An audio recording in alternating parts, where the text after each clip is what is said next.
it's just one of those places that grows on you, you know? Like, you can't help but adore every single second. Surprisingly, it surpasses New York as the food capital, not just of the US, but of the world. Anything you can imagine is found here. Yugoslavian Mexican food is one that I saw the other day. I don't even really know where Yugoslavia was. I just know that it's not a thing anymore.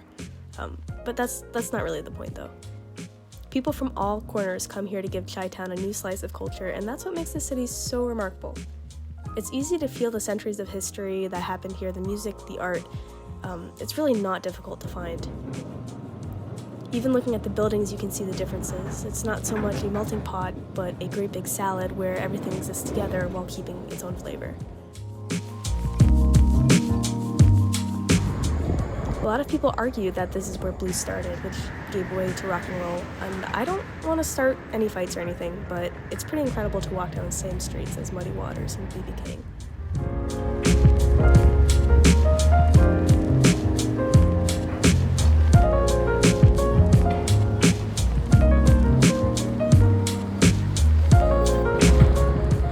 When people think of Chicago, a lot of people think of gun violence and crime, and yeah, if you wander into the wrong neighborhood, it can get a little spooky. Like any place, you have to be aware of your surroundings, maybe carry some pepper spray with you. But for the most part, like so many other people who live here, navigating the city is not so scary. When I think of Chicago, I think of tall buildings and parks. I think of music and amazing food. There's always art to see, and sometimes that comes in different ways. So many things happen here, and it's really incredible to be a part of it.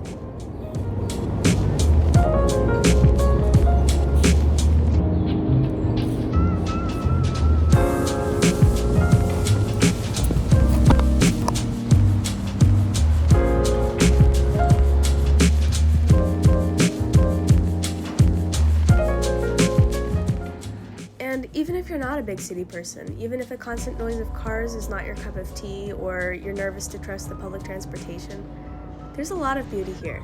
People raise families here. Poetry is written here. It's just people being people everywhere.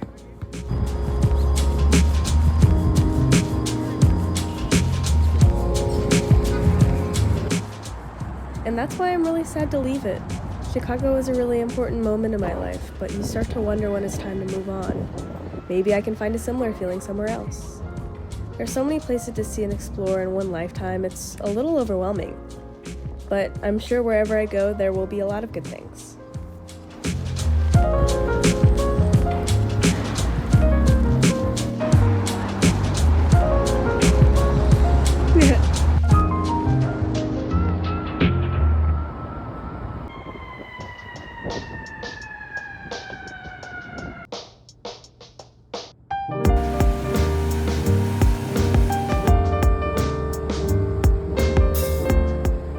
So, several months ago, I got my rejection letter from Fulbright, and that did not feel incredible, especially because I felt like that was the best chance I was going to get. I was coming out of my undergraduate degree. I had a whole team of teachers who were advocating for me to the Fulbright program, Fulbright folks, and I'd interviewed them multiple times. They'd helped me with my drafts, and I still got rejected. And yeah, that was rough. If I knew then what I know now, I probably would have formatted my entire grant of purpose differently. I told everyone I wanted to go to Berlin, and that's great, and I do want to go to Berlin, but I am then competing. I'm putting myself into competition with literally every other person who wants to go to Berlin. Which was not my best strategy, because frankly, Fulbright is quite prestigious and it would have been an honor to get accepted anywhere. So now I don't have access to those teachers, to those advocates, and if I want to go out for it again, I'm not saying it's impossible, but it's going to be much more of a challenge, shall I say, because I don't have those people advocating for me anymore, and I can't because I'm no longer a student at my institution. So when I got that letter, I allowed myself to grieve that opportunity But then, you know, I had to very quickly scramble together a plan B because that's how I live. It's not healthy, don't recommend. Yeah, definitely give yourself a plan B before you set out to do something.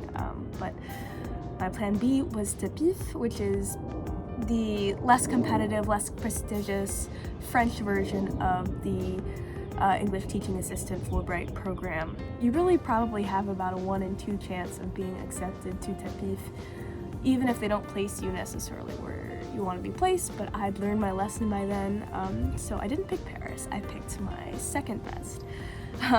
So I'm hoping. Anyways, yesterday I just got news that I was accepted to TAPIF, which is so exciting.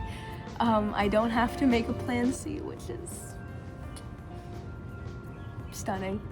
However, the email they sent me was remarkably vague. They said, you're probably going to be placed in a high school or a middle school, probably, and we'll let you know where exactly that will be in summertime.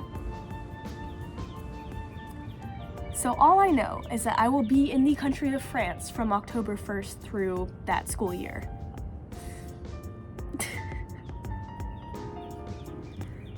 So imagine trying to plan for housing, trying to plan for travel. I mean, like, come on. Anyways, I am so ecstatic. I'm so thrilled. I'm really excited to take this journey. That does mean a couple of things for me now, and the reason I'm telling you this in this video is it's actually kind of funny. I started editing my Chicago video before I got the acceptance letter. And I thought, what a better way to start my goodbye to the city that I somewhat claim to have grown up in, although that's debatable. And you know, it's interesting because I always set up my education as the straightest possible line to get myself out of here. And now that I have that opportunity, I feel like I've really created a life for myself here. I have friends, I have family, I have people I love, and a job I really like. I have to decide whether or not that is something that I want to stay here for or something that I want to pursue elsewhere. And that's gonna be really hard. I mean, I think I'm gonna accept it. I have 6 days to accept this. We'll see. But anyways, I hope you have an incredible day, and I will see you real soon. Love you, bye. We're sorry, the number you have dialed is not in service at this time.